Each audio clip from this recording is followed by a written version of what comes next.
Welcome, ladies and gentlemen, to the Vinnie Eastwood Show. My very special guest joining me today, also coming from the fabulously fluoridated island-chained nation, is Alexander Hales, and New Zealand's where he hails from, incidentally. Alexander, welcome to the program. Hello. How are you today? Somewhat fabulous is my standard response, bro. Somewhat fabulous indeed. Yeah. Now, we met at the normal conference. It turns out you're also a bit of an up-and-coming comedian. Can you tell us a little bit about that? Well, I studied drama school for 2 years down in Wellington, where I smoked a lot of pot, which is why I came to the conference. And, I enjoy making people laugh, and I'm still not 100% sure whether it's my face or whether it's like actual talent, but that's where the up and coming is, I guess. So I've been kind of just dabbling in jokes and making family laugh since I was born, and then I just got up on stage and I forgot all my jokes the first night, and I just got really racist, and people still laughed. So I guess it must have been something good, Well, if you can get away with racism and have people laugh as opposed to call you a racist, that's fantastic. Yeah, well, how I see it, if I'm openly racist about every single race, it's not racist. It's still being equal. They all kind of cancel each other out, It's like if you've got, 20 diseases or something like that, you're actually perfectly healthy. Yeah, that's a bit of a strange fucking paradox, eh? Well, not as strange as the paradox that Monsanto created that was half ox and half parrot. I was actually thinking, I reckon it'll be a really good campaigning idea for New Zealand this year, since it's the election year. They should bring back Facelift. Do you remember Facelift? What was it, like some kind of a competition program with the policy? It was like people got made up prosthetically to look like, the caricatures and the papers of the politicians. Oh, yeah, I remember that, yeah. Just took the piss, like Don Brash would go to the clubs, try and sell ecstasy to find out about the drug laws and stuff and how it actually works. But he'd be like, yeah, I got a wife from Singapore. I'm Don Brash. And it was awful, but it was so funny. And Helen Clark was just an open lesbian with, who's the guy who looked like a pig? I cannot remember the life of me. I was really young when this came out, but I remember that's what got me into politics. It was so funny.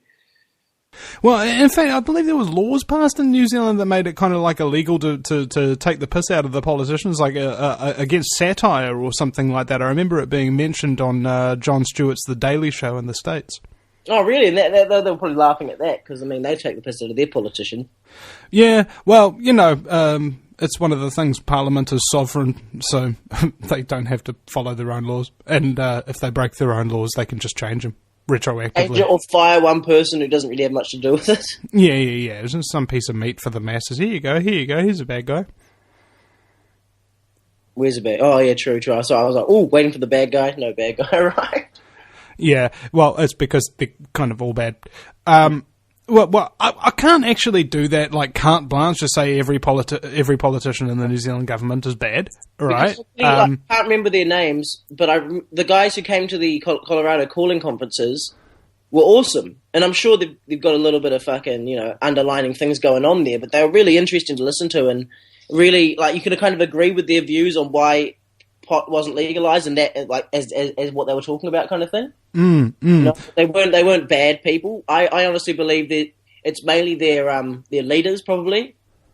Well, I think it's more like the reason I don't join organisations is because organisations tell you to do things, and because you're a member, you can't really not do those things that they tell you to do. Yeah. So regardless how good the politician is, they have parliamentary induction and they've got party policy that they're signed up to, and they really can't speak outside that paradigm if they want to stay in the party. And that's the thing that gets me, is even if they weren't corrupt, even if they were good, if the party is, then they're doing it by proxy. So they can't really, which is kind of the downfall of our parliamentary system, though. I think, like, as much as it is a party of people coming together to kind of make a country better, in the end of the day, there'll be those certain couple of people that make the decisions, and you can't, like, no matter how much, like, someone disagrees with that, if they don't have a big backing, there won't be any change. Yeah, well, I think that's the reason why hierarchies exist, more or less, to keep the young and up-and-comers in the system for long enough so that they're no longer the young up-and-comers and they're simply the old continuation of what's always been before. Unless, of course, they get forced to change. I noticed that through the when I went to the Dactory's 5th year anniversary with Blaze.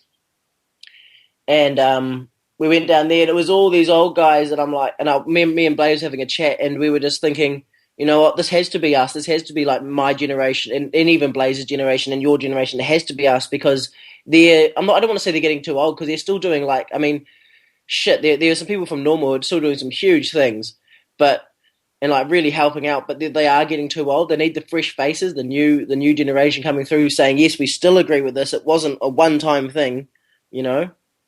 And well, the way I look at it, I mean, I don't know how old most of your friends are, but most of my friends are like roughly twice my age. And what I think I've seemed to notice is that the reason I did that is because I didn't have my dad around for most of my life. And it came to a really important realization is that my elders have been through a lot and they've got a lot of knowledge, they've got a lot of experience, but they no longer have the energy of youth and they no longer have, in many cases, the creativity of youth. Everybody comes up with their best ideas when they're young and they live their life and so on and so forth, experience and people telling you the opposite of what you think is true just kind of winds up killing that in some way. So I think the future is really all about the young generations getting together with the elders of movements and basically help each other. If you're young and you've got energy and ideas, it's up to the elders to help you to implement those ideas, how to develop them. See, I'm the same. I never grew up with my father, and I've always had older people as sort of like role models all through my life, up to like into the 80s kind of thing, you know. Like, and I've always seen myself as much more mature than my age, so I don't really go out getting like absolutely trashed on the weekends like all my friends do, and I can see from the elders' perspective, like I enjoy living in that experience, if you know what I mean, and living and kind of getting the knowledge that I need to move forward while I'm still young, but not having the arrogance of a teenager. And so that's pretty much my philosophy on it all. Yeah. Well, I also noticed that because I've acquired so much knowledge for free from my elders, I haven't actually earned any of it. Mm-hmm. You know, they had to earn the whole lot through walking through life and bumping into things, that sort of thing. And then they say, "Hey, Vinny, there's a cliff over there. You really don't want to walk off that one. I did that once and I broke a leg. It was a bastard." Yeah, it was a fucking not fun time. Yeah, but how I see it is, like, say, in the context of me going to drama school, after the third quarter of that first year, I had learned everything that I was going to learn from them. And all it was now is using that knowledge, that experience that they had, to further that knowledge and that experience, to take it to somewhere else, to think of the new ways of getting around these things, you know? Well, that's the ideas, youthful creativity and everything coming out, you know? And how I see it is they've actually discovered recently, in the last week, I believe, that that memories are actually transferred down through DNA. And I found that really interesting because I love that page. I fucking love science. And it's on Facebook, I think. And honestly, they come up with like things that were discovered in this last month, and that was one of them. That DNA is now proven to be transferred down, and memories is transferred down through DNA. So you got to really feel bad about the Aborigines because they've been saying that for years. Years and years. Well, you're going to be feeling bad about everybody for that matter. I mean, you know, I'll just look back on my own life and think, frack. Imagine what kind of bad stuff I'm going to be passing on to my genetic heritage.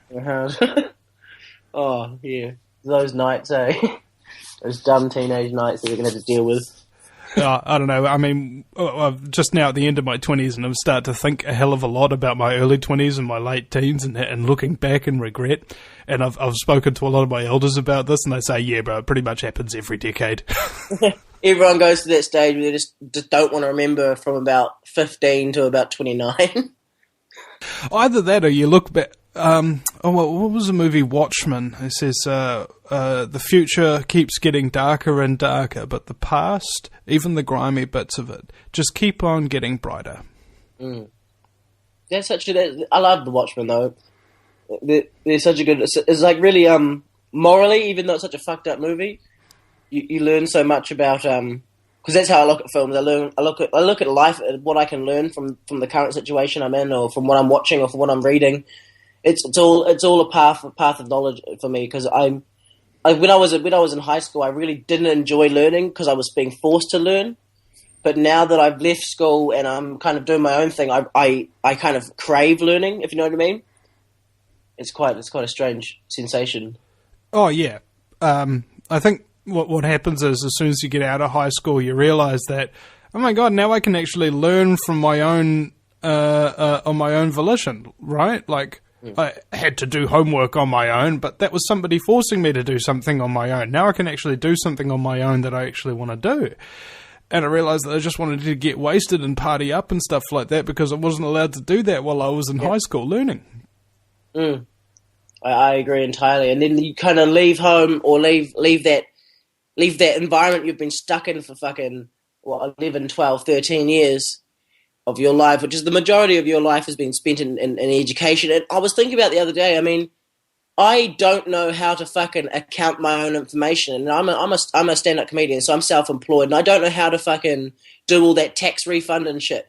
That's the sort of thing I think they should be teaching you in schools. You know, they're teaching you bullshit. Like, yeah, the first 10 years are probably all stuff you're going to need to know, but from there you can teach yourself that stuff, that English, that maths. You can all teach yourself that. But the things you're not learning in high school, when you're about to step from a mothered environment into the adult world, is all the fundamentals that you need to know to move on, you know, to actually get somewhere and be able to structure your life well, so you're not fucking messing up all the time, you know? Well, it's just what happens to prisoners after they get let out after like 20, 30 years inside or something. You get institutionalized. You become so dependent on people telling you what to do, telling you how to think, and telling you how to live your life, that when you get let out, you get so depressed because your sense of identity was sourced from people doing that to you. And now you have to do that for yourself. You don't know who the hell you are anymore. And so that's why you wind up going to university or getting some kind of a crappy slave job or something like that, because you want that feeling to remain, that feeling like you belong to something. See, I always have real heated arguments with my mum about money, because I owe my mum a heap of money for just over the years, and I'm really intent on paying her back. But I honestly, since I've been growing up around this fucking corrupt, I hate to use the word corrupt because it's like a terrorism word, you know? People are, ooh, corrupt. But I hate using the word corrupt, but it is such a corrupt system, and I get really annoyed that all money is debt, and I would rather be living in a society where we trade things, not money, because we're so dependent on money. If money disappeared, what would we do? It would take us so long to get back to a more simple time where you're just trading, you know? Trading, and I reckon power can be free. I mean, they've proven that solar energy could fucking power the planet for years, you know? And it's it just makes me angry. Oh, yeah. And there's a whole bunch of stupidity out there. And look at it this way. You've been born, you go into the institutions controlled by a bunch of scumbags, and then you come out believing that these bunch of scumbags are actually there to help you and make your life better, etc., etc. And then realize that later on down the track, well, everything was a lie, and you get really pissed off about it. You know, kind of like if you pay your $20 or something like that, and you get a box of beers and there's supposed to be a dozen in there, 330 mils and 5%, and it finds out that there's only half a dozen in there, and they're only 2%, and they're like 150 mils or something. You know, you feel like you've been shortchanged, and you go up to the piss shop owner and you go, bro, you've sold me a lemon. What the hell are you doing here? And the guy says, well, I've got a shotgun underneath this counter. Do you have a shotgun underneath your coat there?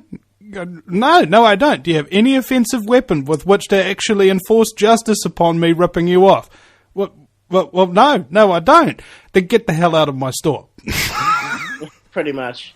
Like, that's just what life is, eh? And since I learned that all money goes back to about, 3 families? Is it? I don't even know. 3 I know the Rockefellers are one of them, and the Rotzenbergs or something. Well, there was. Sounds suspiciously Jewish to me, and I'm not. It was Rothschild, I think. And if you go to the New Zealand Reserve Bank in Wellington, on the wall, Rothschild in German means red shield, by the way. So on the wall behind the front desk of the Reserve Bank, The ground floor, you can even see it through the doorway. There's a giant red shield, and it has the crest of the Rothschild family on it. Yeah.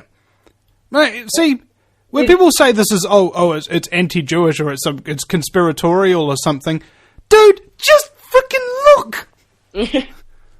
It's there. You know, what have you got to lose other than your entire faith in your system and the entire reason why you based your life and thinking you were free on it? You know, it's not that bad a thing to lose. I mean, but if you ask a normal person, you ask them, is the Reserve Bank a government building, a government-owned thing? 90% will say yes. It's not. It's owned by the fucking families that own the money, and they can pretty much money's just such a fuck system. All they're doing is printing it, and I don't know how much that costs or why it costs that much. But I mean, to one $10 bill, I'm sure it must be fucking tons more, and it's just that's how the debt works. You know, they'll be like, I need. Well, what they do is let's say they'll give you $1, but they'll also print another 6% or something like that. So it's $1.06 for every dollar they print out. Which means that there's a 6-cent reserve, which you cannot pay back because they don't actually print that money. It's kind of like a game of musical chairs. You put 10 chairs out and you have 11 people in the room. Eventually, when all the chairs are gone, there's only one person sitting down.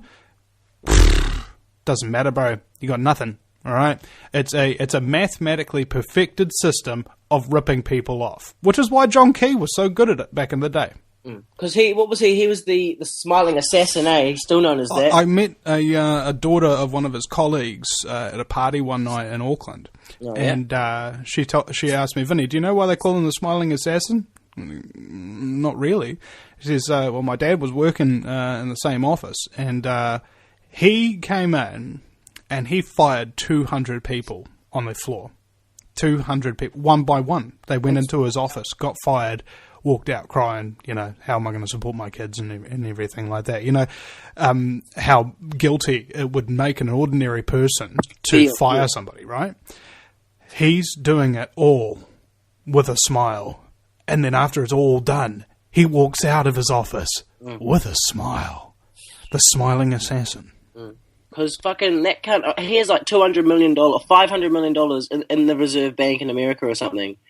Like in a fucking safe place that nothing can touch it, and all he's been doing is fucking working the stock market since he was like a 20 or some shit. Yeah, I mean he's been like I was unaware to it. He's actually been in the fucking media for years, but he was invisible to our country really until he became prime minister. You know, until he became the leader of National, and I just find it really weird that he just. What do we do now? I have all the money in the world I need.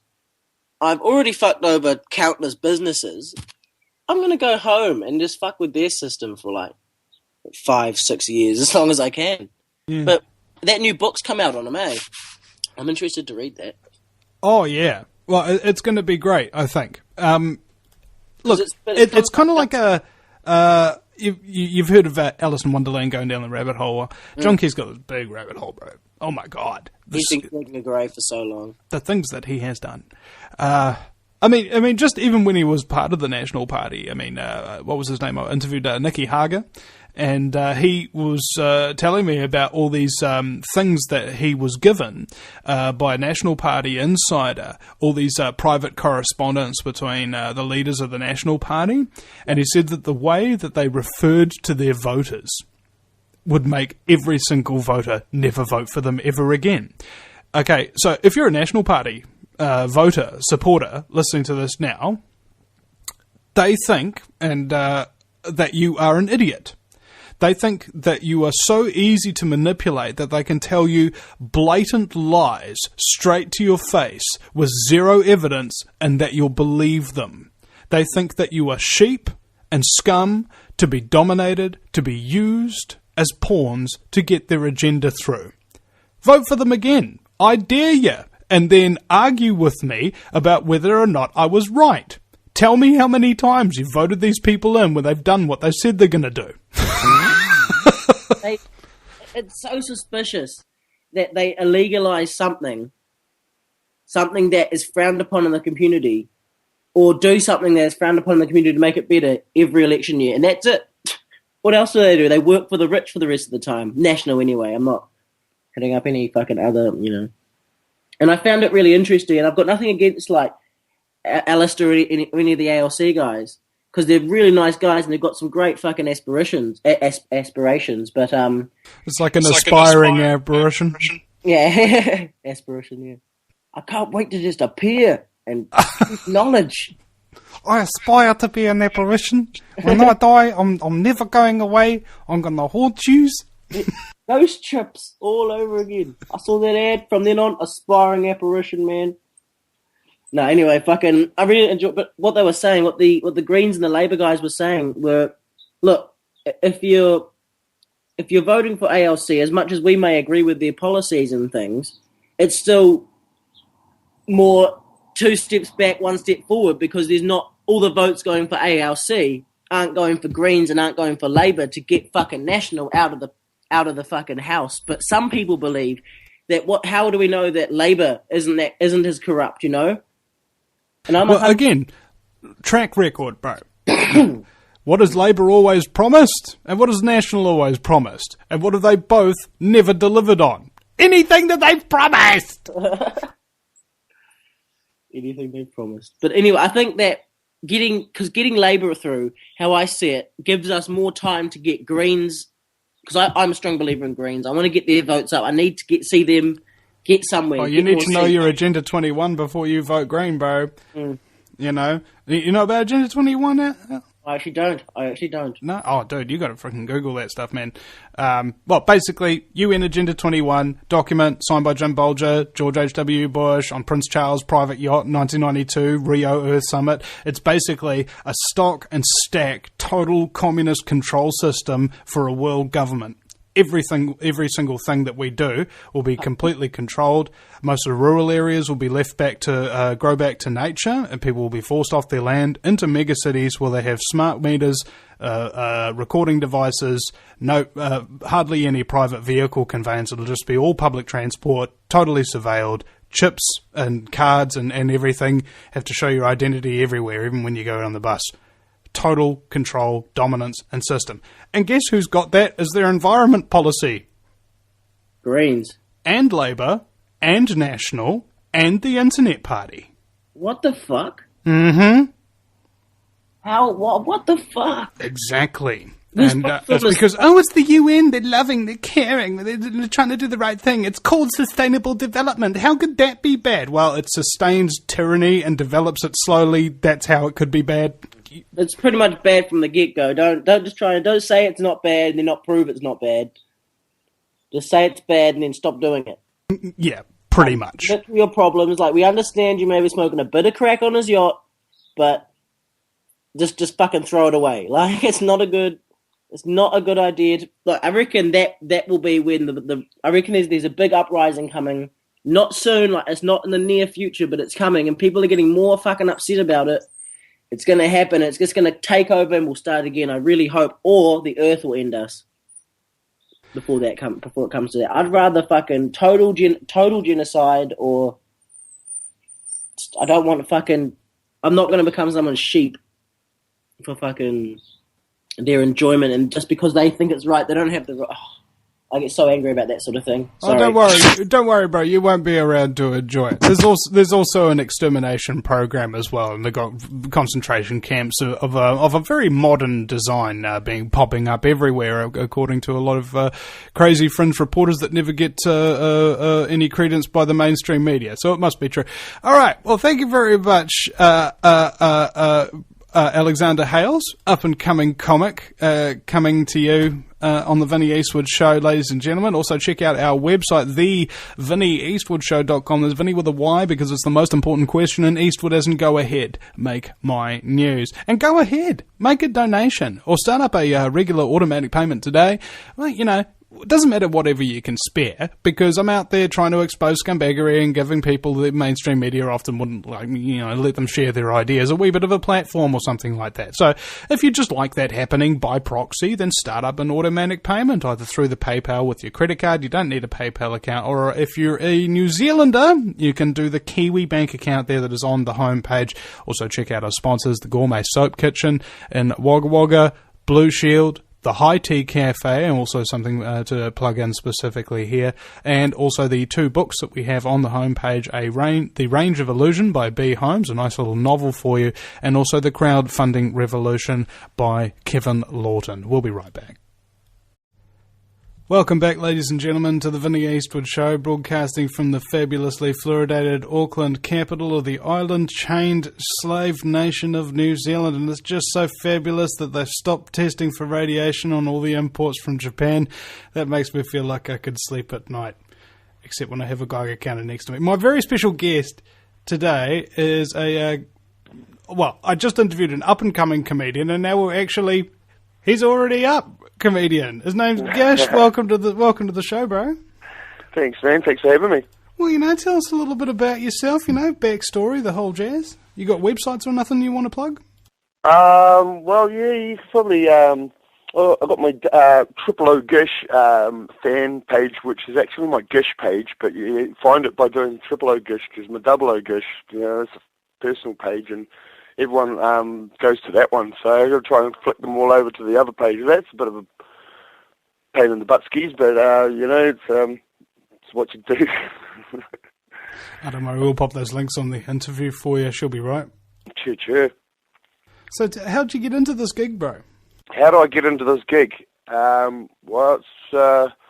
started doing music school, and in music school we were learning. They had this day where we were learning songs, and then and I just decided I was wanted to put a bit of humour into my music, and so I did that, and I just started I had a couple of songs up my sleeve, and then when I left music school, I kind of kept writing a little bit more. One of my friends put me in front of an originals venue, and I played a few of my songs, and they told me I was in the wrong place. I should be doing comedy, and I was like, no, I shouldn't be doing that. But I got straight onto pop comedy, and that's pretty much what kicked me off. Boom! Just like that, eh? Well, not just like that. It was a little bit more of a longer scheme than that, but... Well, what is the longer scheme? I'm keen to hear. Oh, mate, it's too long to go into that story. I've told that story so many times it just kind of caves in my head. Well, who cares about it then? I heard you were talking to a person from the legalised cannabis party just recently, Alistair. Yeah. Yeah, he needs a little bit more stage time, I tell you. He was all right. Yeah, he wanted to get up and have a bit of a spiel on it, and funny boy. Went outside, had a smoke first before he went on the stage, and he just completely nerved himself out. Is that a bad idea in your experience? No, not for me, but for him. Well, especially if you're a first-timer, eh? I wouldn't say he's a first-timer, but he didn't really have what it took to get his point across to the crowd, you know what I mean? Oh, yeah. Well, have you got a beliefs, political views, stuff like that the media aren't exactly supportive of yourself? Can you ask that again? Have you got any kind of views and political aspirations, etc., that the media might not exactly be too happy with? Well, bound to. Yeah. I'm not going to go into them, though. Yeah, because I don't know about you, but I've just kind of... made a living of going off and interviewing all these activists and everything. Interviewed Penny Bright the other day, the lady who did the private prosecution against John Banks and got him convicted for corruption. Oh, yeah. Yeah, I was just thinking that's freaking great. Because corruption's my bag, baby. I freaking don't like it, eh? Got an Austin Powers sense of the word. Right. Yeah. Well, anyway, moving on.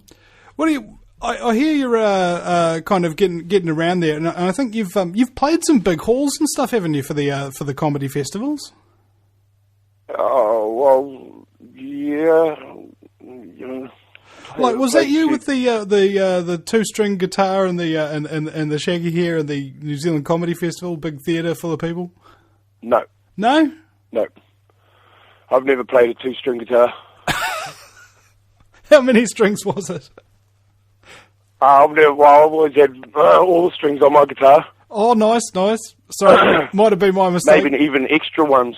in some cases. Oh, reels. Yeah. Okay. All So I right. can play a 12-string guitar. So You can play a 12-string guitar? Yeah. I didn't I've even got know one there over was. here, and, a couple over here, and a couple in Aussie. Jeez. I didn't even know they existed, bro.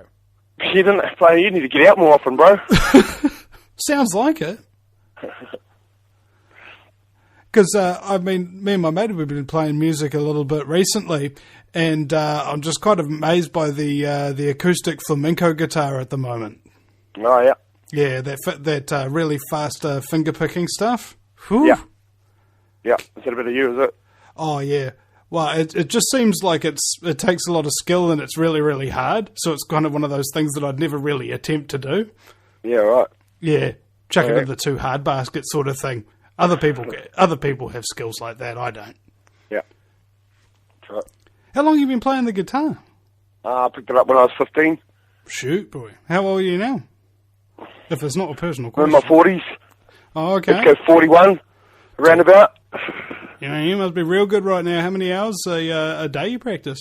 Hardly any. Oh, yeah. I think that's about it when you're around with the mates and stuff. Yeah, I got myself to a point where I was happy with my skills, and I didn't really attempt it anymore because there's so many good guitarists around. They can actually put you off a bit.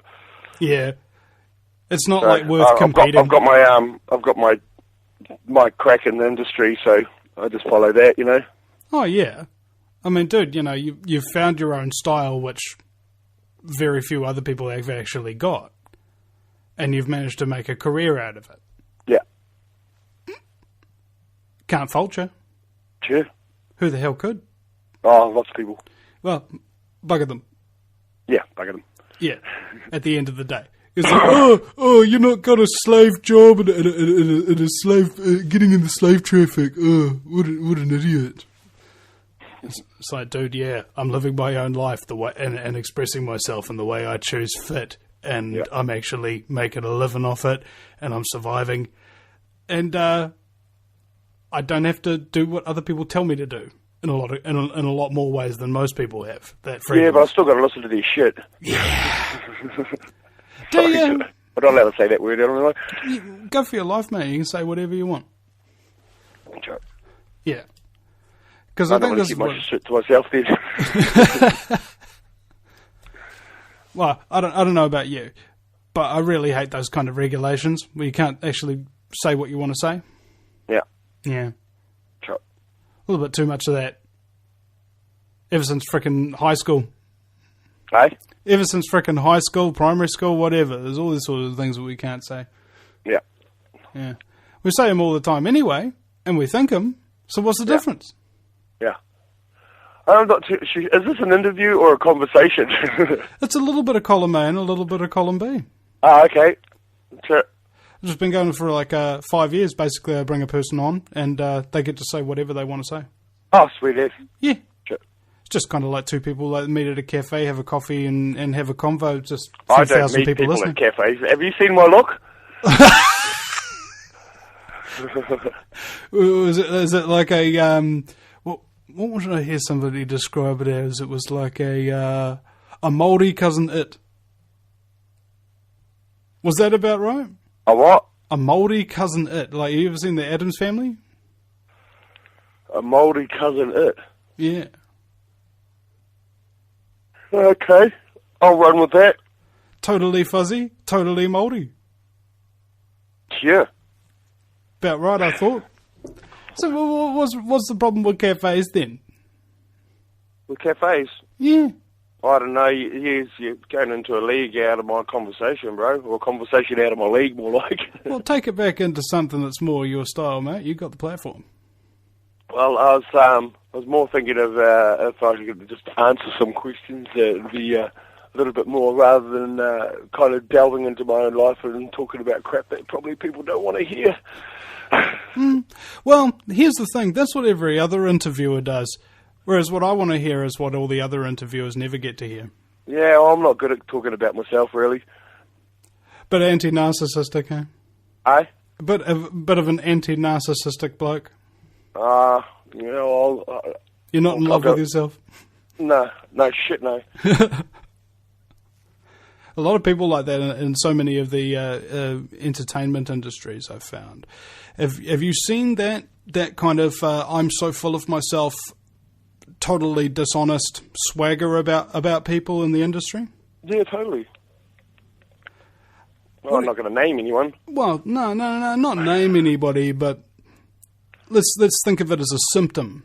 And it's not just really in that industry, it's in a whole lot of other industries. It's like these really dishonest, really nasty people who just steal other people's ideas and get their way up there. And what occurs to me now, and this is kind of what I want to ask you about, do you feel that happens in comedy more often than not, that some of the really great comedians get kind of like maybe shafted or ideas stolen or something of that nature, and they get really depressed about it, and they don't really go any further, like they almost drop out to a degree? And, what, because they've had their stuff stolen? Yeah. Nah, it doesn't happen that way. If people are getting their stuff stolen, they go and see the person that's stealing their stuff and they have them out with it. Whereas I don't get my stuff stolen because, I do songs and stuff, and you got to be able to play the guitar reasonably well, for starters. And I've had one person from Aussie. He came over and he did. I do this Kevin set, and I have about 5 Kevin songs in amongst it, maybe even 7 or 8 that add to it. But he pulled out of the 5 out of the Kevin songs that I did. He named every single one of them and just said, well, what if you just changed the word Kevin to heaven? It was knocking on Kevin's door, and it was all the punchlines to all the songs that I'd done, and he did them all in order. And my now manager turned around and goes, "Do you recognise that?" And I was like, "Hell yes, I do," but he does it really badly. So that was only one case in my scenario where I've had, something of mine that was attempted to be stolen, but he did such a bad job at it, it wasn't even worth hitting him up about it. He was like his own worst enemy, huh? Yeah. Yeah, the worst thing he could have done. Hey, there's a word somebody called me, and I think it also applies to you too. The word means can't be imitated. Inimitable. Yeah, I guess so. Do you feel that having an original style sort of makes it difficult to get across to audiences, or is your style just sort of like straight on through? It's totally original, and yet everybody gets it. Yeah, pretty much that. How long did it take you to really deride that? Were there people encouraging you or discouraging you from this course in your life? No, just as soon as I wrote my first couple of little songs in school, people were like wanted me to play them straight away. So as soon as I was picking up other songs, and like people would be quite happy to hear them for me. But it's the parodies that I actually tried to stay away with to start off with, because I always thought the parodies were too easy, and they're cheesy and shit. But I thought that, once I did 1 or 2, they came really easy, and like they were getting a good laugh. So I thought, well, yeah, okay, they might be cheesy and bad depending on where you do them.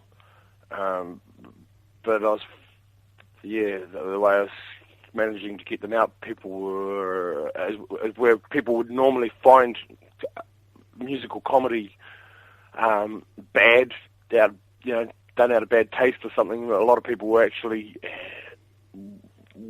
taking my stuff on rather than pushing it to the side. So that was kind of nice. The difference between good comedy and bad comedy, I suppose. And maybe just the way that the guitar is played in the background helps, I suppose, too. And maybe not singing out of tune. Always a combination of the lot, Yeah. It's a good combination of factors, like any good cake. Sure. And I was just thinking as well, in terms of that, are you familiar much with Bill Hicks? Yeah. Yeah. Because I was just listening to his old recording, Arizona Bay, that he recorded back in the early 90s in England. And there was all this music in the background, all this guitar and songs that came in these intros and outros. And I watched a documentary later, and it found out that actually it was him doing all that music. Yeah. And I never knew that. No, I wouldn't have known that. Yeah. Well, you see, I found comics. There's one person told me he used to be a doctor subcontracted into the NSA, and he told me that the two most intelligent peoples, groups of people, professions in terms of the like, are theoretical physicists and comedians, for the same reason, that they're capable of taking complex equations and ideas, simplifying them to the point where they're comprehensible to people. All right. And I think that's what comedy has brought to our lives, is an ability to understand things a little bit deeper and be able to laugh about it and just deal with how crap things are sometimes. Yeah. Totally. Have you ever changed anybody's life, like actually given them some sort of an awakening experience? They've come up to you and just go, "Oh, bro, that totally reminded me of this," and changed my life. I'm sure I have, but I haven't gone back to check with those people. See, if it has made a difference. But yeah, I've had people come up to me and say it. Whether it has or not is a different story. Well, there might be some kind of a ripple effect. Yeah, possibly. Hey, am I able to, do you have any questions for a friend of mine? Because I need to go to the toilet really badly. Absolutely, go but for I can't drag you to the toilet with me, so... Go for your life, son. I'm putting it on to my mate Colin. He's a skydiver down here in Queenstown, sir. No kidding. Awesome. Cheers, mate. Yes, Go, ladies mate. and gentlemen, the musical intro while we wait for Gish to take a wiki leak. And now we have the skydiving master, Colin. Welcome to the show. G'day, mate. How are you? I'm somewhat fabulous. Yourself? Yeah, not too bad, mate. Day off down here. She's finally snowing on the mountains, so no skydiving for us today, but good for the skiers and snowboarders anyway. Oh, yeah. Unfortunately, I'm in Auckland where it's sunny. I'd rather be where it's sunny, trust me. Now, considering skydiving, that's kind of like an extreme thing, and I saw an article on Facebook the other day talking about the huge amount of deaths in the New Zealand tourism industry. Not necessarily saying that skydiving is one of them, but we've actually got quite a dangerous environment for tourists in this country, and people don't realise.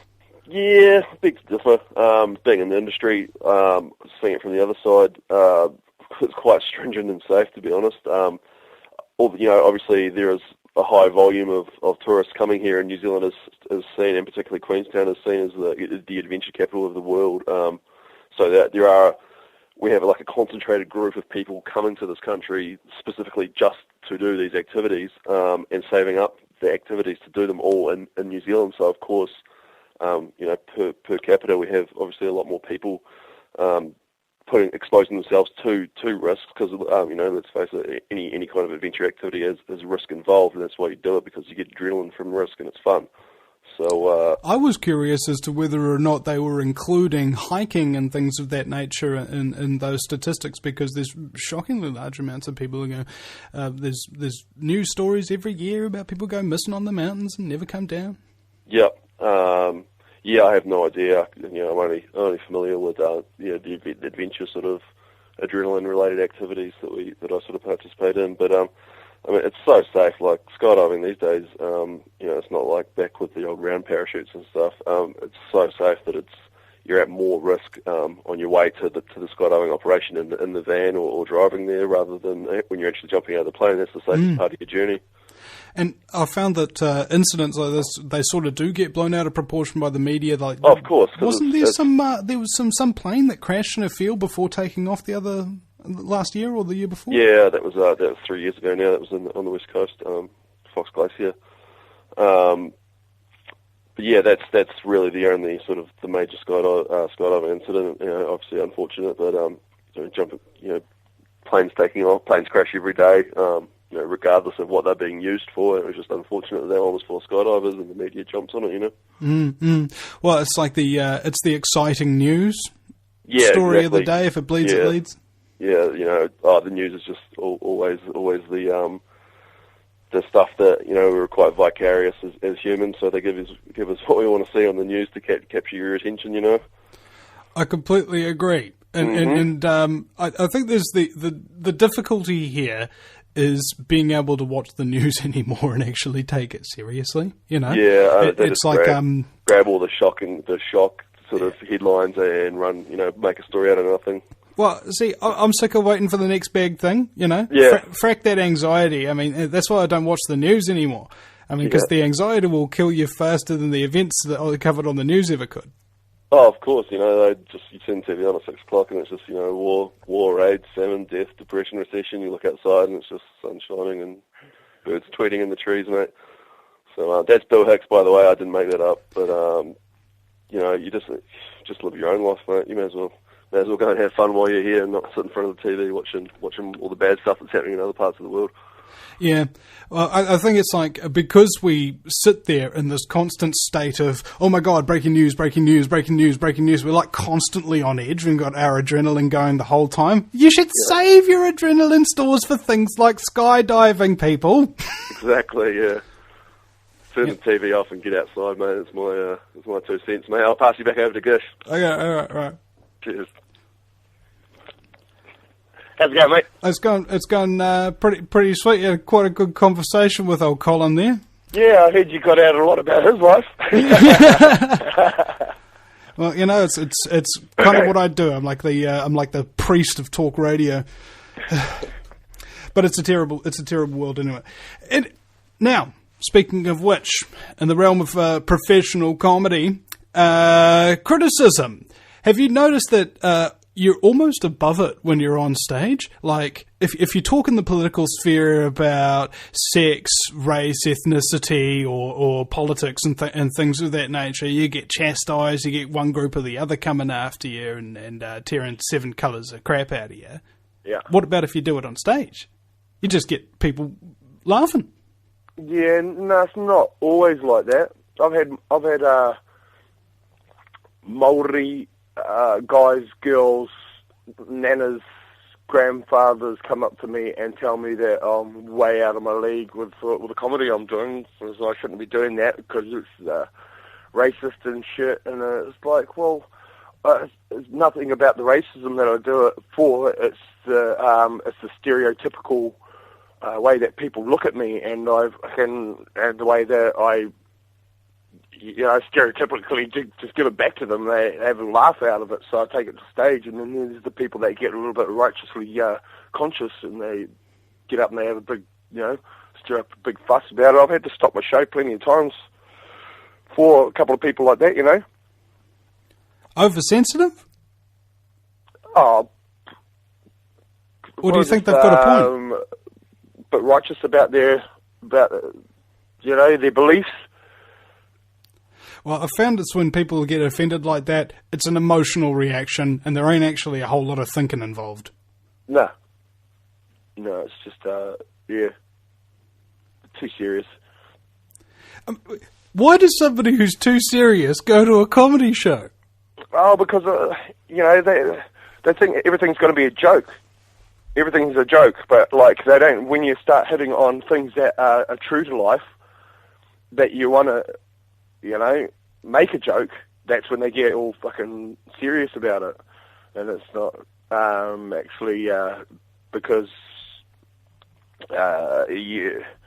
What, do you reckon they're taking it personally? Like, here you are... they've probably been sitting at home with their grandfather and their grandmother or something going on about their land rights and stuff, and they've got it in their head that that they've been missing out all their life, and then so you start taking the piss out of it, and then they'll jump up on their, they will literally jump up and stand in the middle of the floor and go, "You guys are all blah, blah, blah," which I have had before. And I've had people stop, just sit in the show and say, "Oh, nah, I'm going to come up there and smack you over if you, anything like that," and then they won't leave the bar, so I've had to just, just wait for them to leave, which they won't.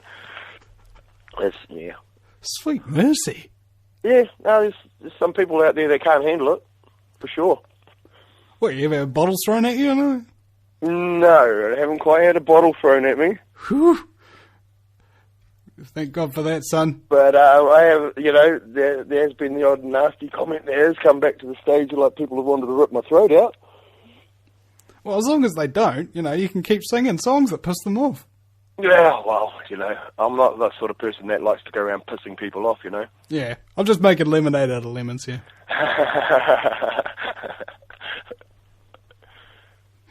It could be worse. Gish, yeah. Ladies and gentlemen, if you search him up on Facebook, it's OOO Gish. That's Gish, like a giant fish. It's Gish. That's the one. Mm-hmm.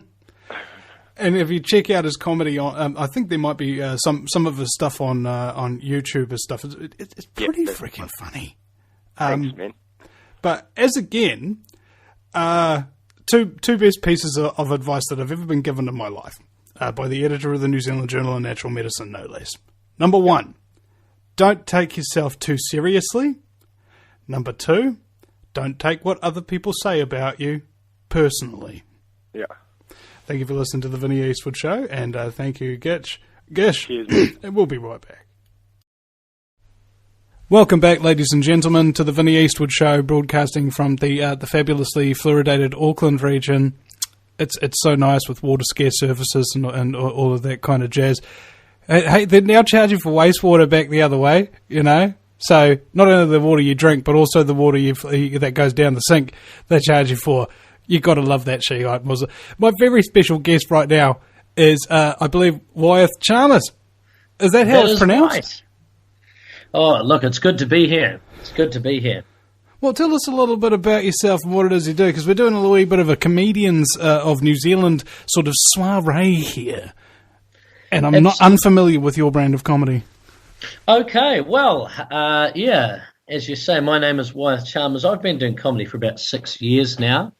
I made my name in the Wellington comedy scene. I've now moved down to Dunedin, where I sort of run things. I run a comedy brand called Comic Addiction. And we put on shows here in the South. We've done a couple of tours recently. We're planning another one for August. I've been in 2 international comedy festivals. 2011, I was brought back as one of the best of the fest comedians, so all that sort of stuff. Yeah, that's who I am. That's freaking awesome, bro. I have some want to be a comedian, mostly because part of my inspiration for becoming a talk radio douchebag behind a microphone was listening to really ranty kind of conspiracy theorists and Bill Hicks at the same time. Yeah. I feel you.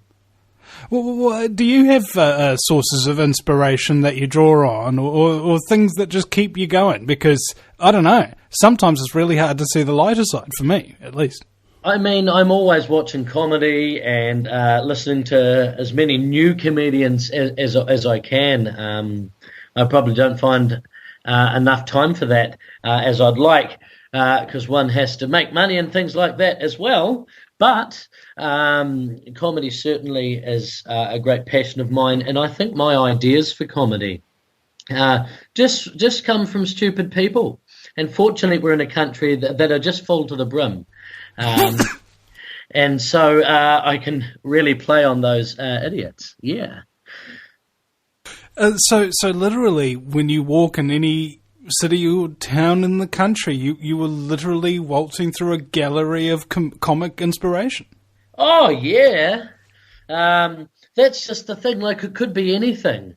One of my favourite things to do used to be, if I was really bored, I would see somebody walking through the streets, and I would just stop and think about them and analyse them and stuff and realise all the stupid stuff they might do. And there's a joke there.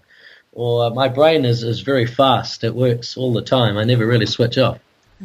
Well, I was thinking that's very similar to how I look at things. It's almost like you see the truth of things, and it's really dark, and and the dark is really is actually it kind of pisses me off, and so my brain works overtime trying to find something funny about it, so I could just deal with this crap that I'm seeing.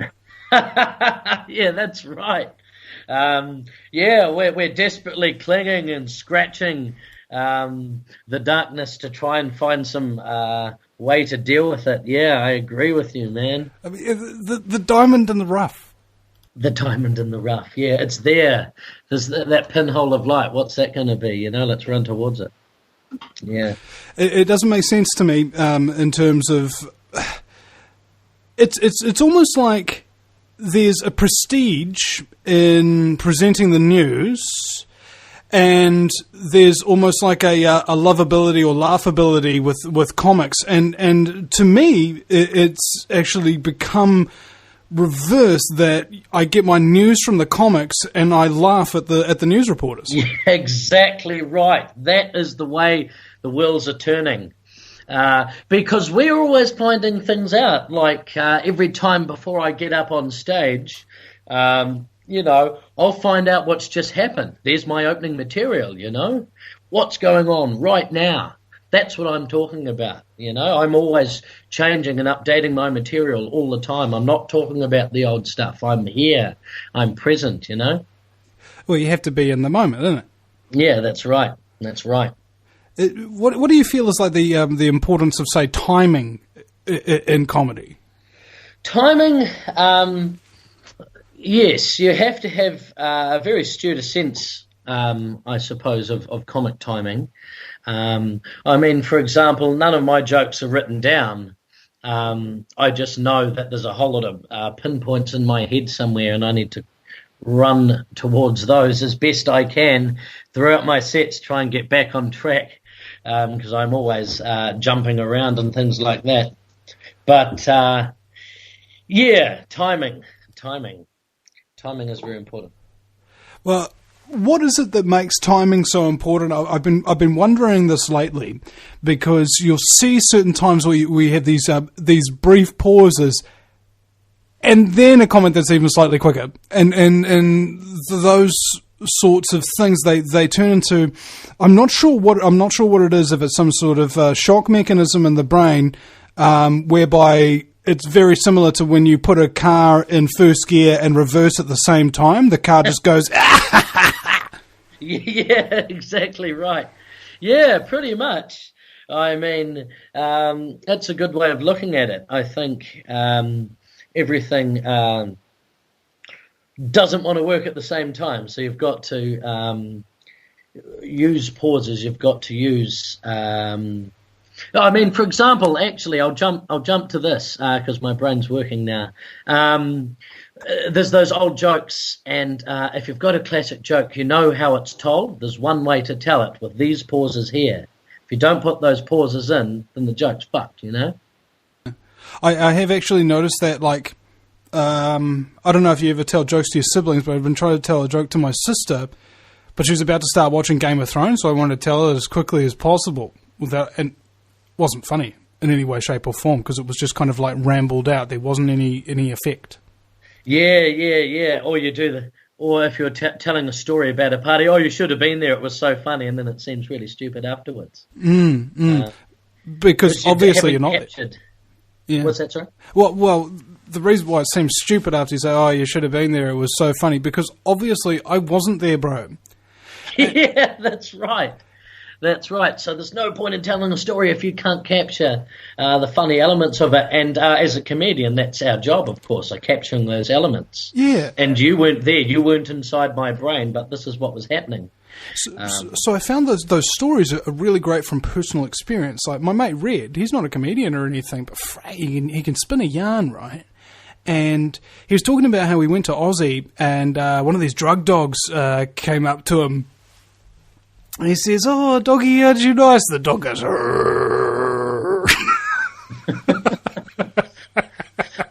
Yeah.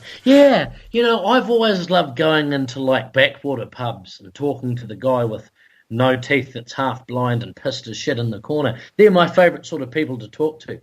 People that really look like they've lived, the most interesting people. I'll just sort of go in, amuse me. Come on, what do you got for me? Huh? G'day, how you going? You put on the character if you have to, but yeah. I'm always trying to absorb those people. Is there a, for lack of a better term, a wanker element in the scene? I'm too good to hang out with people or be chilling on the level and that kind of thing. I've noticed it in my circuit of talk radio. There's a lot of people who are actually basically antisocial, but they have a gift for something that makes them have a public identity. Yes, there you go. There are definitely two types of comedians. I suppose there are the guys that I would call a bit more wankery, that are always out and about. You always see them, and they seem really arrogant, and they seem like they're above everybody.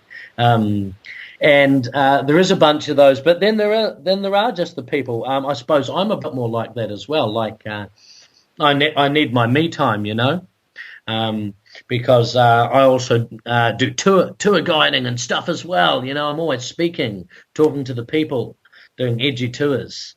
Things like that, and so I just need time to switch off.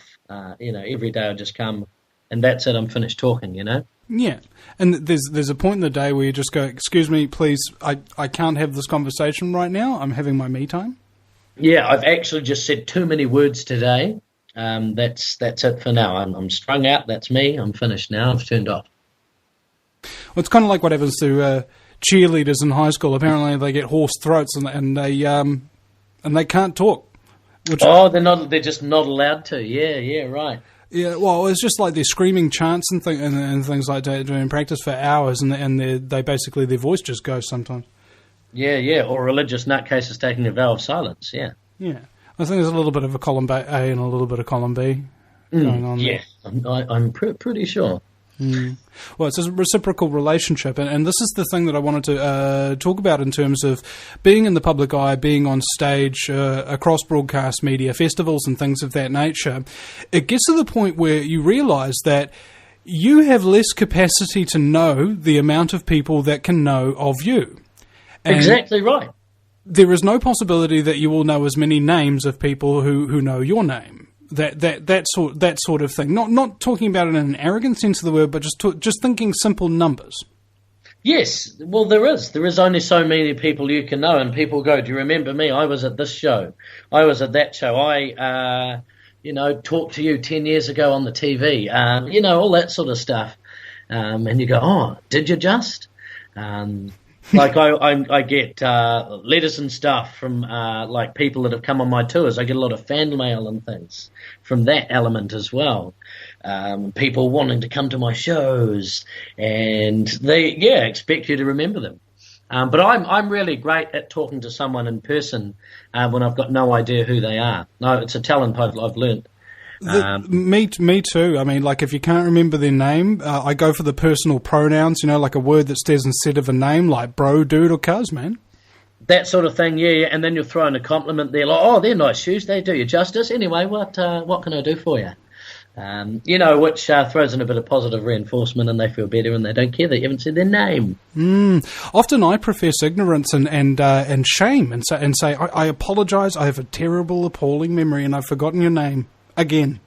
And I've gone too far as well, where they start to talk about something serious, and I really wish I'd asked them their name, and I haven't done it. I get that too. And you've got to try and just work it into the conversation now, because they assume that you know their name, but you've got no idea. You're just struggling. You're thinking, "Oh, if they go to the toilet, maybe I could look through her handbag, find her wallet, find out her name. No, that's too invasive." Yeah, geez, you've got to think about that. Well, I think it's all out of an effort to avoid embarrassment. Avoid embarrassment, yeah. That's the thing, because we're frantically trying to run away from things that'll embarrass us and not do them and do that and do. I just don't care myself, unless it's like a professional thing like that I was talking about, where I need to know the name, but. Of course, once the embarrassing thing happens, you remember it, you write a joke about it, Oh, yeah. I remember this time I was interviewing this lady from the gourmet soap kitchen, okay? Like, she makes these artisan soaps and stuff like that for people with sensitive skin. Yeah. And I did this several-minute rant about the importance of eating good soup, and how nutritious it is for you. And introduced... It was so embarrassing. Oh my God. I mean, like on live radio, like thousands of listeners and stuff, and you just sitting there and you're like, "Oh my God." Did I just... Oh, for fuck. That was pretty much the run of it, eh? And then she went on to become a sponsor of mine because she liked it. Oh my God. That's a fantastic story. Now, see, isn't it great how some of the best stories are the ones you can't make up? Yeah, that's dead right. A lot of them are, and some of them are just in real, just benign transactions in life that people don't think about. Like I was the dude in front of me at the ATM. What a weirdo he was. Da da da da da. Things you could just never make up. Yeah, yeah. Well, it's more like the creative process, and this is why I'm kind of like, I wonder whether evolution's really onto it enough. I mean, I think that the opposite is true, that devolution certainly happens. I believe we're in a vigorous phase of it at the moment. Yeah, we're going to go back. We're going backwards hard, yeah. Yeah. I mean, but at the end of the day, how can we put creativity in a spot and just go, okay, that's your limited space right there. Don't frick anything. I mean, we treat creativity now like a dangerous child or something of that nature that we want to keep safe. Stay within these bounds. Don't question that authority or these people who are telling you how to paint that picture. No. Don't go out on your own. Don't do your own thing. You've got to have some kind of a backup. But apart from that, be creative. Yeah. Yeah, that's exactly right, especially in New Zealand. We're still not as open to creativity in New Zealand because we're an island literally at the bottom of the world, Like we don't have that really intense pressure to keep moving and keep being open to things as much as we should. Which is ironic because we're an incredibly well-travelled people. And I don't know about you, but any New Zealand band or comedian, artist, designers, and virtually any creative field that I've seen are virtually top of their game in terms of world class. That's right. And then, like you'll do a show in a city, and for some reason there'll be, you'll get a really tiny audience. And you'll sit there and you'll try and figure out, where did we go wrong? What else was on tonight? Okay, this, and this. Is it because this? Is it because that? Sometimes there's no reason. Sometimes there is no reason why. It looked like it was going to rain this afternoon, and that turns out to be the reason. And whereas you go to, I think, a different country, they're asking for comedy. They're begging for it. They're not begging enough in New Zealand. They need to want it. They need to show us they want it a bit more. Some of the big comedians I noticed after the comedy festival this year were saying, hey, remember that we're funny all weeks of the year, not just the few weeks of Comedy Fest, And I thought that was a good message. Well, I think it really is, because at the end of the day, you have to have your laughs daily, Yep. I mean, apparently a child laughs several hundred times a day. I saw on one of the Comedy Fest ads, and that astounds me. Yeah, exactly. Where do they find time to laugh? When are they serious, Yeah, exactly. But no, that's good, though. How great is that? And how happy are those children that laugh all the time? Freaking happy as Larry's. Happy, yeah. So cackling makes you actually happier just in general. It's not like you're depressed, therefore you can't laugh. I can laugh my ass off when I'm feeling rubbish. Yeah. See, and of course that's the best time. Sometimes in life, you know that you need to laugh. Think, oh fuck, I better laugh at something. I really could do with a laugh. If I laugh, everything will be better. Because it is a remedy. It literally is. Well, have you looked into this kind of thing in terms of the scientific research? I'm not sure if you have. I certainly a little bit. I've done some classes on laughing therapy because I went to drama school and I did all that sort of stuff in film school and then all these institutions and learned a whole bunch of stuff and then performed. And based on this, I think there really is a solution, which is just group laughing. Group laughing makes people so much better. John Cleese, he toured this. He did a tour of Africa and Europe and places like that with laughing therapy. There's pictures of him online in African villages just laughing with everybody, and they're all just having the best time. They don't know why they're laughing; they're just doing it. And people have the next few days are so fantastic for them, and that's why. Because they took 10 minutes just to start laughing randomly at nothing. And you're not buying pills, you're not taking drugs, filling your system with chemicals. You're just fucking laughing.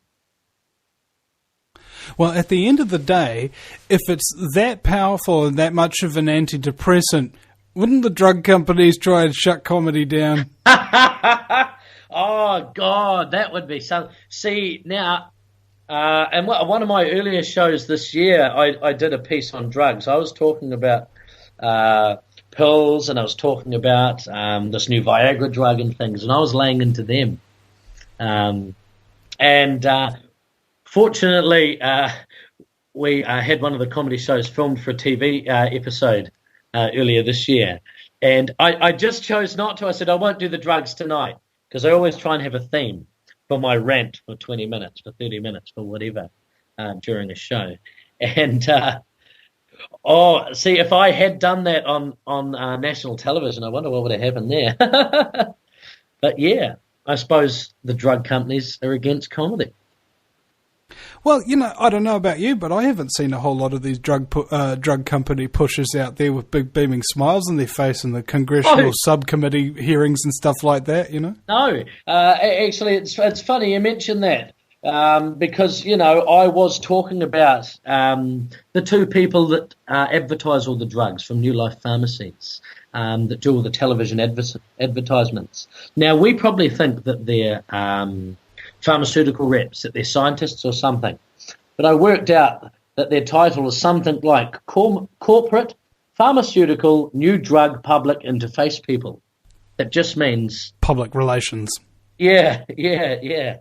PR people, they've got nothing to do with it, And if we could talk about that forever. We could talk about how terrible drugs are and what they're doing to our society, but far out. Just have a laugh. Have a bloody laugh.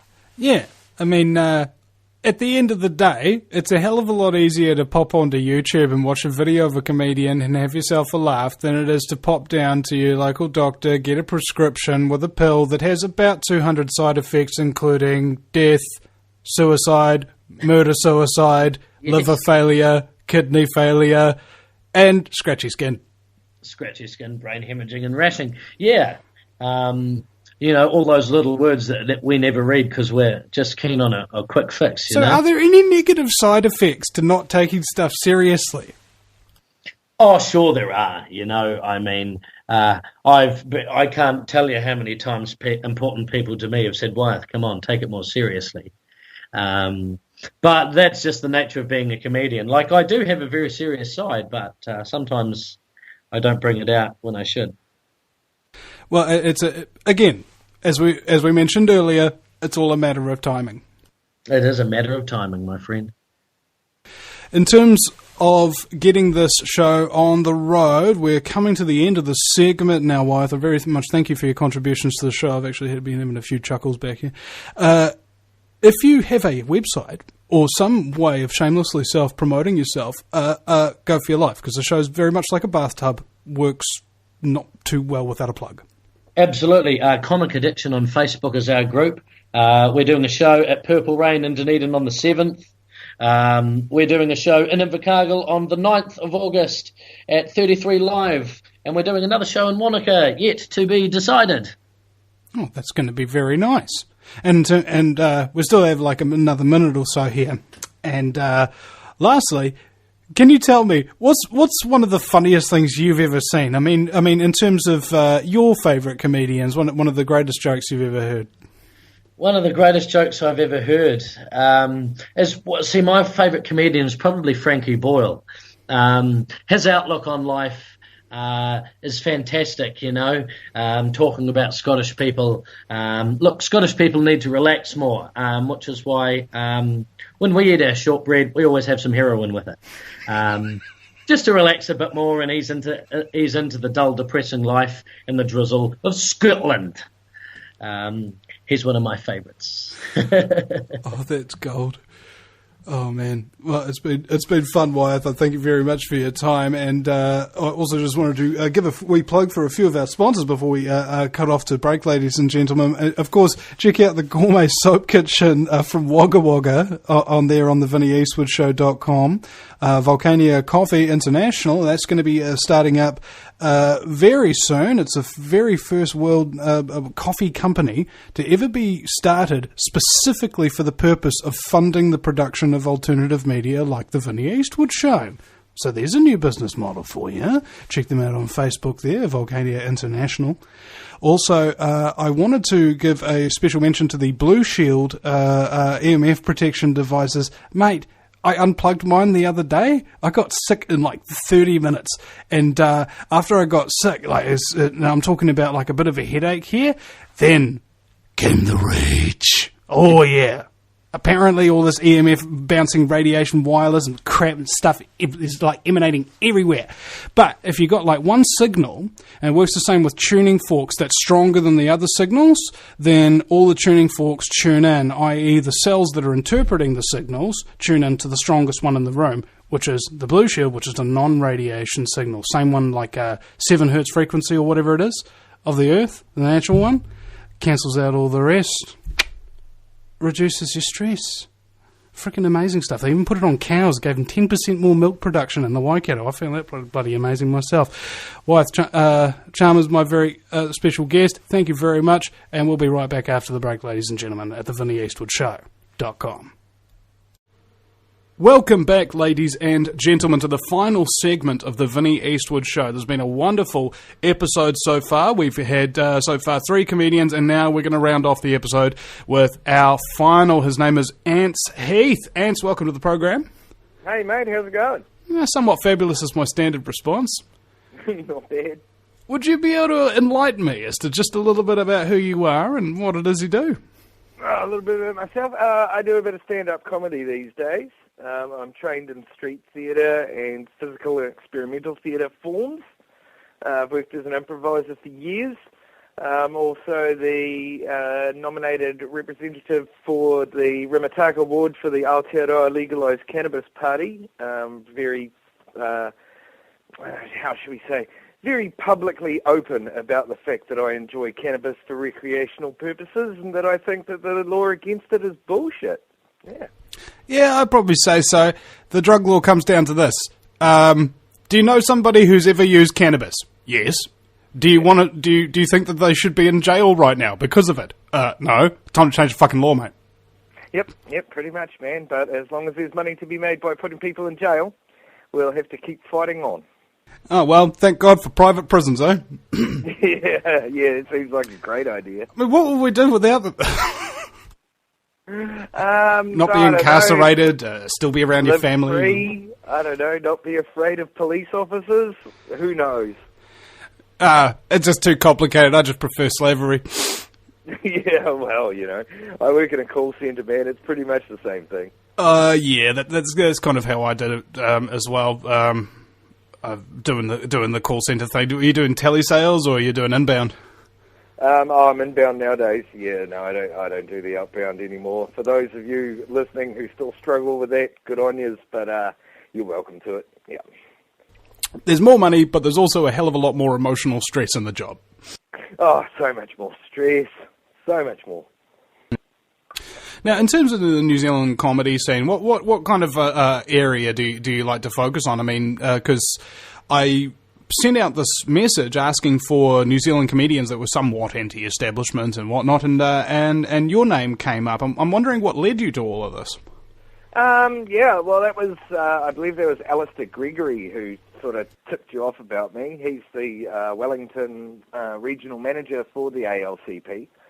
So he's been to I did a show during the festival called Token White Guy, which was pretty much a whole lot of stories about my youth. And rather than stories about getting arrested, most of mine were stories in which I probably should have. But and I'm fortunate in that I'm white and I have an education, so I don't get arrested by police for minor infractions, unlike other people who are not as lucky. And are you over 25? Yeah, I'm 37, mate. Well, see, that's often. I was doing a what was I? I was in Auckland Uni doing an essay about cannabis for a project, and I decided I'd ask a cop, what do you look for when you look for cannabis users? And he says, groups of males under 25. Yeah. It's like, whoa, it's literally an age thing. Yeah, pretty much is. A lot of it has to do with your approach with the police as well. I mean, I've been questioned by them out the back of a bar where, I offered to make a joint and then Chinese whispers happened and I found myself out the back of a bar with 12 people looking to me to blow them out. And so I had a couple of joints on me and I proceeded to pass them around the circle, and then the cop car sort of cruised by nice and slow down the driveway, well, actually with a mufti. And he went by and everyone went, oh, yeah, that wasn't a cop. And then, of course, you heard them hit reverse and they came through.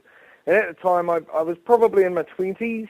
And I was dressed like a freak. I'd just finished all my training and stuff, so I was wearing giant top hats and all sorts of odd stuff. And they came up and asked me, and a friend of mine was shocked that when the police officer said to me, "What are you doing?" I said, "Oh, we were just smoking a joint."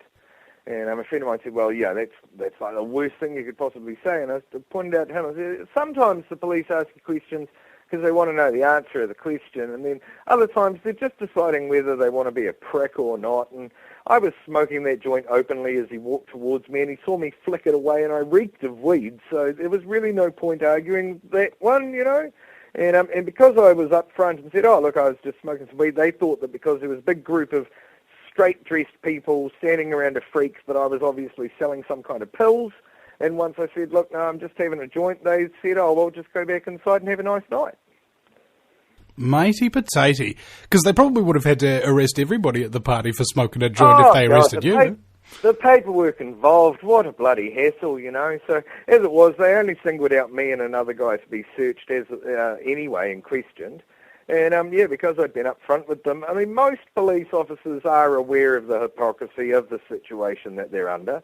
And they are human beings who, they're not too rushed. The best thing about that whole thing was that at the time I was couch surfing, so I actually got to tell the police legitimately that I lived at no fixed abode, which was quite a buzz for myself. I think that what it comes down to ultimately, when we're talking about cannabis, is we've already won the debate. Okay, long ago. All right. And, it's over. And the fact that it's still freaking illegal just baffles the mind and makes me, I don't know. Let's just say it is a certitude that there's huge quantities of lies and scumbaggery going on in order to keep this law in place. And anybody who tries to keep it in place the way it is a scumbag too. Yeah, I'd say that's a pretty good deal. I mean, I'd definitely trust the people that I buy marijuana off before I'd trust people who are trying to keep it illegal. So just on the worthiness of the people that I deal with. Yeah. I came up with a joke yesterday. I was driving over to my mate's place and I said, why do fish make really good, fair dealers? Because they've got scales. There must be a lot of fish in the small in-town city that I lived in, mate. It's a very busy place. Yeah. But I just think that it's a bit rough the way that some people are treated on it and others, and it is obviously hypocritical, and they have no argument against it, and you just end up in that same cycle with people where, drugs, they tell you that the drugs are bad, and you ask them why, and they tell you because the government says that it's illegal, and you say, well, why is it illegal? And they say, well, because they're bad. And you're like, well, why are they bad? Because they're illegal. And they just sort of circle along like that until they run out of steam, really. Yeah, it's quite easy circular reasoning because it's circular reasoning. Yeah. It's the best thing about circular reasoning is that you don't have to think. Yeah, so a lot of people don't like to. So in questioning the established, the status quo, as it were, is not everybody's thing, as it were. Do you feel that people are getting dumber, like just in general? I feel that I myself am getting dumber for every 5 minutes that I spend watching something stupid on YouTube. So I guess as a society, yes. I mean, the education standards, I don't know, maybe I'm a bit old now and I'm looking back on things differently, but I I think that there used to be a lot more education and respect going on than there is these days. So, and, you know... Have you got, like, an example of that? I mean, because I'm just thinking about it now. There's not a whole lot of difference between when I was born and when I am now today, between how kids treated me, and it's just with zero respect, because I was born in 1984, and all of a sudden, yeah, respecting your elders didn't count anymore. Yeah, I guess so. That's pretty much how it seems to be. I mean, I regularly hear teenagers saying things in public that that wouldn't have occurred to me to have ever said to somebody, just purely because I don't know. I guess it comes down to the individual circumstances and the upbringing that you personally have. But I was brought up to believe in respecting other people and being polite and things like that. And P's and Q's, they don't seem like much until you remove them from society. At which point, everyone just seems a whole lot more aggressive and sort of more about themselves rather than other people. I mean, we've really lost that community feeling that we used to have. Back in the early '80s, I read an article the other day about the fact that when I was a kid, if you misbehaved in the store and your parents weren't there, the store owner told you, "Oi, buck your ideas up or you're out," and that was how it was.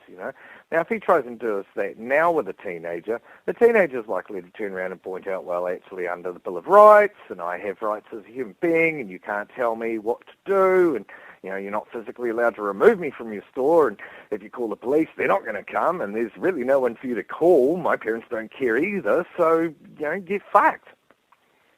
Or they'll just simply use the last two words in and of itself. Well, even when they just run it down to that, it's unnecessary. So, it used to be, I don't know, there just seemed to be a lot more focus on getting on together as people. Yeah. Well, on my sticker, I've got a bumper sticker that says, marijuana, can't we all just get a bong? Yeah, exactly. Wouldn't that be a wonderful thing? So, I mean, the big difference between straight people and people who smoke pot is that people who smoke pot don't care that straight people exist.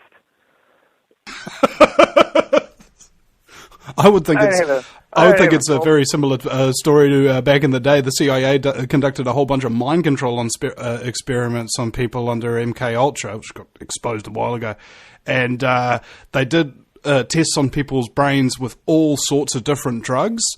And the one that they stopped using for mind control was marijuana, because they found that the patients became resistant to mind control techniques if they smoked it. Oh, God, you can't have that. Oh, my God, it's opening their minds and they're thinking for themselves. Fuck, you better get rid of that shit, man, and ban it everywhere while you're at it. You can't have people thinking that they've got ideas. Yeah. Well, it's dangerous. Non-conformity can't be had. Well, I don't know about you, but I'm not a control freak. And it just seems that somebody who's complete... Well, like, you have a look at the situation, and you say why they made it illegal. Because, they want to mind control you, they don't want you to be free, they don't want you to think for yourself, blah, blah, blah, blah. And they go, oh, but why would somebody who's a criminal, ruthless, sociopathic scumbag with more money than God try to control things like that? It just doesn't make any sense to me. Well, maybe if you were trying to think like a ruthless, criminal, sociopathic scumbag for 2 seconds, it might make sense to you. Yeah. It's called big bank accounts, and lots of them love it. There's the other element as well, of course, the medical treatment of patients. And do you know anybody who's got medical problems who treats them with cannabis? I do. I do. Yeah. And for goodness sake, I've seen what these guys are like with and without the weed. Without the weed, it is a life of pain, suffering, and anguish and torment. With the weed, it is comfortable and livable. Yeah, but the problem is, Vinny, that as you well know, Big Pharma doesn't make any money if you just plant yourself a plant in the backyard and smoke that and get healthy. I mean, what's that going to do to the bottom line of the Lilly Corporation? You just can't have that kind of activity going on. I mean, that's where the Bushes get most of their money from. They make more money from pharmaceuticals than they ever did out of oil, because they convinced an entire country that they needed to be on antidepressants and hard pills, for fuck's sake. I mean, the fact... If you want to take away, there are people who say, well, you shouldn't smoke pot, you're just a stupid stoner, whatever, If they've got a problem with me smoking it recreational, that's one thing. But when you're actually refusing to give people good, healthy, safe, cheap medication that can change their lives for the better in such a massive way. And your argument to it is, well, we can't do it because there's this side effect, you see, and you'll end up stoned, and unfortunately that means that you'll be chatty and you'll enjoy life more and you'll eat. And, so obviously we can't possibly give you that. Now, we have this pill. It's about $100. It doesn't really work as well, and you'll need the other 45 pills that go with it because of the massive life-threatening risk of side effects from that first pill. But, that's the way that we're going to do it, because we can't let people just grow dope, because, you never know how strong it is. And that to me is the most disgusting thing that the government's ever done on the entire scale. I mean, I would actually quite gladly give up my ability to smoke it recreationally if they could only allow complete and open access to everybody who needs it for medical use. Well, they're talking about it in the United States now, that they're going to have what they call cannabis welfare. So people who can't afford ganja will actually be given it if they've got medical problems and things of that nature for free by certain dispensaries, or at least that's what they're talking about now. We're talking about a... idea. Sorry, what was it? Yeah, it's a good idea, isn't it? And the other element here that I find particularly interesting about the drug law is not only the fact that it's used as a discrimination for, like, young people, not only the fact that it's used as, I don't know, more or less keeping the cookies away from the children in terms of the medical patients, ensuring that they don't live a happy life. But I think it's a war on consciousness. Simply that it turns us against each other. All these people, particularly my elders sometimes, who have not used cannabis before. Every time I tell them I'm going through a hard time, emotional issues or something like that, like everybody does, guess what the first thing they say is the cause of them all? Oh, you've got to get off that weed there, Vinny. That's your problem. Get off that weed and you'll be fine, mate. There's your problem right there. Get off the weed. Yeah. Is that about it? Yeah, pretty much. Yeah. Yeah, I know. I've been through the same argument. Luckily, I have a really enlightened doctor who understands and doesn't have any problems with it. And I've had a few enlightened doctors over the years, but you've got to be honest with doctors about drug use, because, you never know when it's going to actually be pertinent. So, but I find that the whole divide and conquer aspect is definitely what they're into, And I mean, we've got these buffoons in government at the moment really trying to crank it about how, still towing the line that, marijuana is illegal because it's not safe for you. And yet we've just gone through the most ridiculous experiment. Well, maybe I'll call it an experiment. It was more of a profit-making drive, really, to have this synthetic crap. So how did New Zealand end up in a position where we are now years behind America with the freeing up of cannabis regulation? I mean, that's just, to me, that blows my mind. Even more so than AK-47, I'll wager. AK-47 is pretty good if you get it grown in the right conditions. Yeah, kind of like shrooms. When we talk about comedy, shifting gears a little bit here, I think that maybe you'll agree with this statement, maybe you won't. I believe that comedy is the most effective medium for giving people information that they're not prepared to listen to. Yeah, I'd say it works well for that. It depends on the comedian and what their buzz is, and I don't like to get into the conversation of, well, as a comedian, you should be saying this, or you should be saying that. I think to me the litmus test is quite simple. I get up on a stage and I say things, and if the room full of people laugh, then generally I consider that to be a joke, and we go with that. Quite often I do sort of bring up things that, the hypocrisy of things, or just the general, I guess I get annoyed with the general stupidity around us a lot, and so I do talk about that quite a bit and point out situations that drive me insane that I find quite a lot of people do go through with me as well. So you get that, that sort of common ground. And I think for all comedy, that's really what you're after, is to find a common ground and get people to understand you and know you as a mate, and understand that, hey, if he says something highly offensive, it's probably just a joke. Let's move on from that. But there's definitely the power there to make people face things that they don't really like to face. And, and I do enjoy when I do a particularly offensive piece. I love that moment after the laugh. So the audience will laugh, and then there's a silence for a couple of seconds, and I know that the entire room is sitting there thinking, did I just laugh at that? So and that for me is always fun. I like to confront people with that kind of material. Is that because when something's funny, it's usually because it's true? I mean, people say that the truth hurts, and I'm starting to believe the opposite, that the truth is frickin' hilarious. I think it cuts both ways, really. I mean, there's some stuff that's completely made up that people find hilarious, but when I do face them with the truth, they sort of get a giggle out of that as well. I mean, it can be either way, and it really does depend on the kind of room that you've got. So, that's one thing that has to be taken into account. Sometimes you'll have a very serious room who, will freak out if you make the slightest racial slur, and then sometimes you'll have a room who are fine with jokes about pedophilia, and you've just sort of got to work it out. And occasionally I have gotten it wrong, but, for the most part, I try to aim where they want me to go.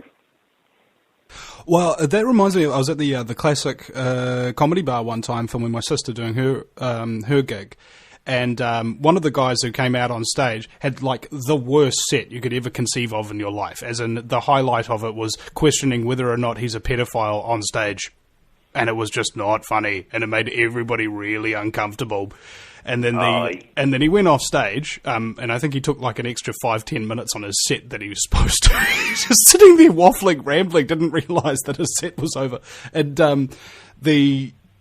all of the comedians there that night were reasonably good. Some were real funny, and these were all newbies, right?